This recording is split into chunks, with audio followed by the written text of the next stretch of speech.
Hey everyone, welcome back to Giovanna Designs. If this is your first time here, welcome to my channel.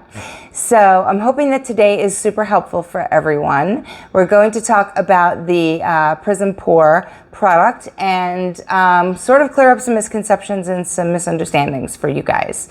The do's and don'ts of the product and how to get the most out of it. So I think that Tammy said it perfectly in her recent video that the biggest misconception is that PrizmPour is just primary elements in a bottle. It's not. It is a completely different product, and what it is a paint just like any other paint in a bottle. Now, I say that tongue-in-cheek. You know I love this stuff. You know I talk about it all the time, probably ad nauseum. It's incredibly sparkly. It's incredibly beautiful. It has the same mica reflection that a primary elements will give you, but it's already, ready to go as a paint. Now, and that's why I say yes and no, right? Similarly to any other paint in a bottle, but not similar in the quality of it, in my opinion. So, but when I say ready to go, I do not mean, and this is truly the biggest misconception, I think, I do not mean ready to pour, okay? This is not a ready to pour paint. Like you would go and find, other brands out there, LiQWYD especially has one, that's just a ready to pour paint. You take it out of the bottle, you pour it into your cup, and you pour it onto your canvas and you're done. That's not what this is. That's not what this is intended for. It is not formulated for that. It does not already have that level of a pouring medium in it or any other mixative in it. It is a paint just like any other fluidish paint in a bottle. It's in between, I would say, a fluid paint and, a paint in a tube. Okay, it's not as thick as a paint in a tube. It's not as fluid as like a golden fluid color. It's very similar to any other paints that are, LiQWYD paints.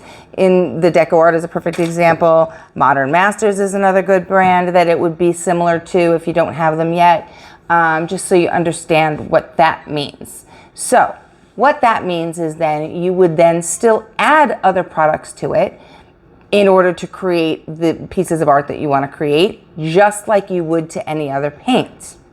So I think what's going on right now is that people are under the impression that, you just take it out of the bottle and squirt it on it. Now, that may work. I'm going to go backwards here, back and forth. That may work for a bloom. They're ready to go when it comes to a bloom, okay, if you're going to be doing a bloom. But that's really a specialty pour that's kind of in its own little world. Generally speaking, when you're going to use it for the majority of pouring projects, you're not going to use it that way. You're going to mix it with other things. So, next huge misconception is that people are under the impression that you have to mix it in a special different way and it's so hard to work with and it's so confusing. It's not. If you're going to use any pouring medium, Floetrol included, and I'm guilty for saying in the past, the creator of Colourarte says that you really shouldn't use Floetrol with this product. True, but, how do I want to say this? Okay, that's truly because Leslie, the creator of Colourarte, is, no offense to anyone else, a little more honest than generally other paint makers have been. So, and what I mean by that is this. Right? On her bottle, she's got the instructions and it kind of gives, tips and tricks and the same thing on the website, which basically say, hey, you don't want to go over a certain threshold of water or, Floetrol or pouring medium, and she gives percentages. That really seems to freak people out. You don't let it freak you out, okay? Because if truth be told, and this is what I mean by honest, again, I don't want to say the wrong thing, okay? But truth be told, if the other paint makers were being as transparent as she is being, they would say the exact same thing, okay?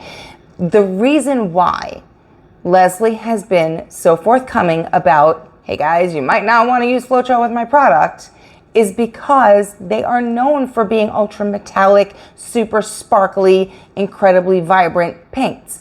And we all know Floetrol dulls your paints, right? You know this. That happens in every single pour that you use Floetrol for. This is not a giant secret, right? But nobody else says that on their bottles. And so I think what's happened is that because the other paint manufacturers don't put that on their labels, and Leslie has been, as I said, very transparent and has stated, hey guys, you might not want to use this, it's going to dull your paint. People think that it's going to ruin your painting or that you can't use Floetrol with it, and that's just not true, okay? You can use Floetrol with this. If you're using Floetrol in all of your other paints, you're going to use your Floetrol in your PrizmPours that you're using for the same pour. The biggest thing that's the most important when it comes to your pouring is consistency being similar and chemistry being similar. If all of your paints are mixed with Floetrol and water, you're going to mix these with Floetrol and water. Are they going to dull a little bit? Yeah, they are. But you're accepting that fate with the other paints, right? So I don't know why that should bother you so much with these, right? Now, the trouble comes into play. As I said, when people panic and they go, okay, I have to mix this a certain special way, different than my other paints. They've got all their other paints mixed with Floetrol, let's say, and water and pouring medium, and then they just mix these with a little bit of pouring medium or a little bit of water because they're afraid to mix it with the other stuff. And then you take those two products and you put them together in the same pour and you get some reactions that you're not so crazy about, right? And a lot of different things can happen because when you mix chemistry, and paint chemistry is really sensitive, when you mix the chemistry of two different things together, you can either get a reaction that you love, as in a swipe, when you have that, the top what you've mixed in your, I don't want to call it a cell reactor, but a cell activator. But yeah, it's the truth, right? Your cell activator with something else differently than what you mixed your colors with. That's how you get a certain reaction, right? Let's say you're going to take a pour and have silicone, but you're only going to put silicone in one color or two colors. The reason you do that is so that you have a reaction between the colors with the silicone in them and the colors without the silicone in them. And in that case, you want that reaction. That's a reaction you're trying to cause, right? So same thing here. If you're going to take your PrizmPour paints and mix them with one way and all of your other paints and mix them another way, you might get a reaction that you love, you might get a reaction that you hate, right? So if you're trying not to create a certain chemical reaction on paper, on canvas, on anything else, don't do that. Don't mix them differently, okay? Mix them the same. I hope that helps. I really, really hope that helps. Because I do think that a lot of people are really hesitant to try them and to buy them. They're really intrigued by them and they see them, with artists on YouTube and they look beautiful, but they're a little nervous to buy them for themselves because they don't know what to do with them because they think they're so special that they can't use them in a normal way. And that's just not the case. Okay. Please, if you have any questions, always feel free to reach out to me. I'm here for you guys, always and forever. And you can email me, you can, private message me, anything of the such. Okay. So what are we doing today? Well, today we are getting into the new PrizmPour line, and it's all the fall colors that are really, really beautiful. It's a whole 12-piece set. And if you buy the 12-piece set, you get the swiping tool for free, which is really great. What I love about this is it's got the nice round edges, so it makes it a real smooth line straight across. And yeah, we're gonna have some fun with these. So as always, I'm gonna mix them up and give you a shot overhead with some lights on so that you can see the sparkle and the true nature of the colors. All right, thanks so much guys for listening to this very long intro. I'll be right back. Okay, so let's get into the colors. This one is called Apple Cider, and it is a beautiful bronzy color. I'm trying to get this on camera to show you what it actually, I'm gonna do that with the next one. But look at that. Isn't that beautiful? And I'm hoping that, I'm in frame and, and not blurry and you can see, but look at the sparkle on that one. It's really beautiful. It's very much a pumpkin-y bronze. Really, really pretty. All right, I'm gonna put that down there. And I'm using the older spoons that used to come with the set just to kind of show you guys, what these are squirting out like. But the new ones look like this. The new ones are little scoops. They're like tiny little shovels, and they're great because then you can get that point into the corner of your little cups as you're stirring them around, which is really good for mixing.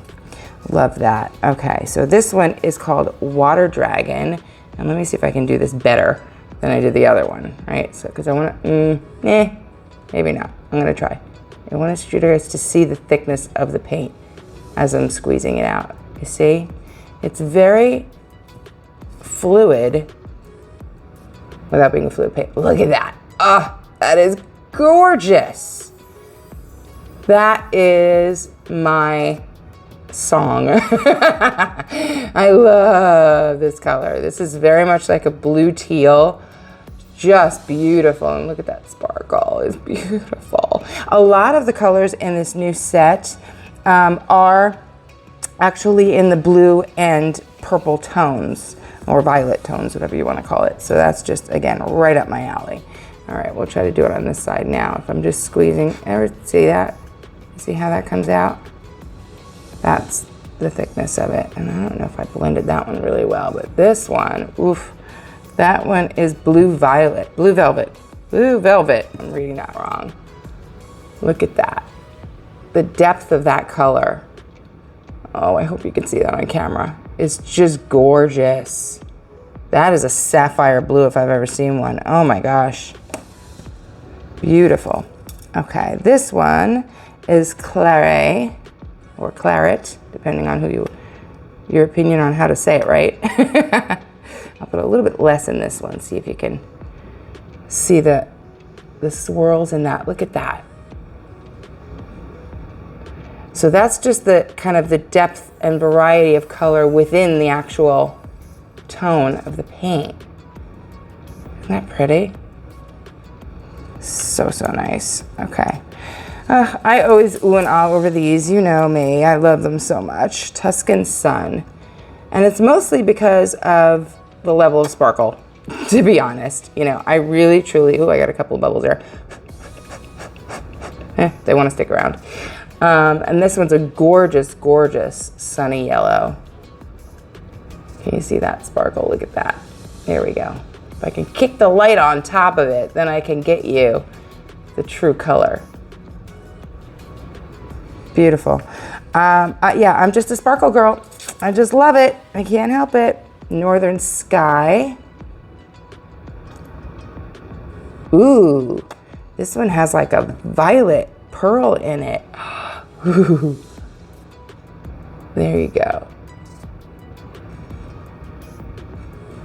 That's a very, very pretty mid-level blue violet with a violet shift to it.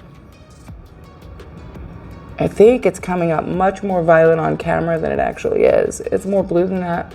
Yeah, that just looks like a lavenderish, but it's definitely more blue than that. Okay, next one is African Violet.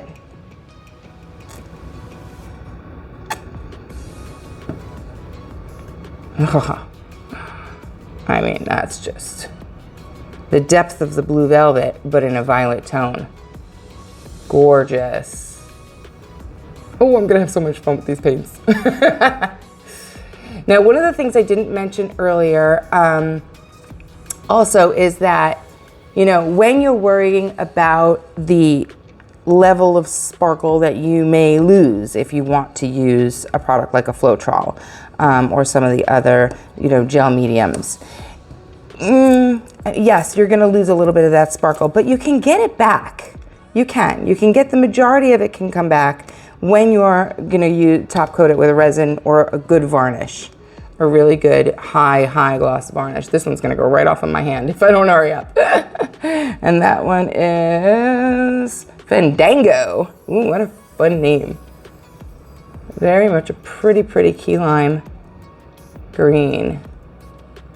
I like a color like this to pop off of the blues when you're doing a pour. I think it really sets them off really nicely. Here we got Twilight Violet. Ooh, that's pretty. Now this has more of a pinky violet to it with kind of a, yeah, it's a pinky violet shift in there even too. Look at that. So I wouldn't worry too much about how much sparkle you're going to lose, you know, when you add your mixatives in there. This one is frozen because, again, once you top coat it, you're going to get that sparkle right back, especially so with resin. And again, if you're going to use a super high gloss varnish, then you're good. If you're going to do a matte varnish, you're out of luck. All right, that is so pretty. Beautiful icy blue, hence frozen. There, look at that. I really hope you guys can see what I'm seeing. I think you can, because I'm looking through the camera to make sure, but you never know then once I go and try to edit it, whether it's actually coming through the right way. All right, bonfire. Bonfire, ooh. That's pretty.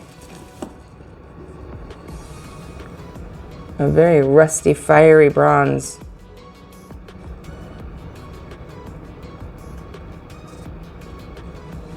Okay, and last but not least, Pink Lady. Oh, I'm using the shovel. I'm calling it the shovel. I think it's so cute. Ooh, that's an interesting color. You know, I'm one of those people who uses glittery, sparkly nail polish colors, and I would use any single one of these on my nails. That's kind of the way I look at paints. If I'd like it enough to wear it around for 3 weeks as a gel color, then I know I like the color. I'm not a matte girl, by far, definitely not. All right, so there's the new set. Don't forget, guys, that I have a 20% off coupon, Giovanna620. If you use that coupon code, it does help my channel a little bit, so I would appreciate it. And yeah, if you have any questions at all, as I said, I hope that I've answered your biggest questions in this video. But if you have any other questions, please feel free to reach out to me. And I will see you next time. Thanks so much, guys. Bye.